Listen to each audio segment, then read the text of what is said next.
Hi there, welcome back to the channel. So when your earpod flashes white, it means they're entering pairing mode or attempting to connect to a nearby device. That's why it is confusing when your AirPod Max flashes white but won't get connect. Now if you're stuck with a white flashing light and you can't connect with your iPhone, then you gotta watch the entire video to learn an easy way to solve your problem.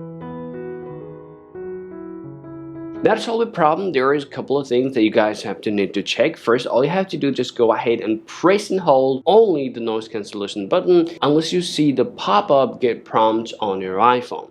If you get a prompt, tap on continue, then you're good to go. Let's say you press that button but maybe the pop-up is not showing, or maybe it still says failed to connect and you can't connect your AirPod Max with your iPhone, then follow the next way. In the next way, all you gotta do is first go ahead and plug your AirPod Max to a charger, and after that, simply press and hold that digital crown button and the noise cancellation button at the very same time, unless you see your white color get turned into the orange color, and after that, once again, you're gonna get a prompt on your iPhone. Just simply connect it, and this time around you will be able to connect your AirPod Max with your iPhone without having any problem, and your white light will be gone just like that. So these are the ways that you guys can literally follow to solve if you are stuck with a blinking light on your AirPod Max. Hope you found this video useful. If you think so, leave a like and subscribe to the channel. Thank you for watching, and I'll talk to you later. Peace out.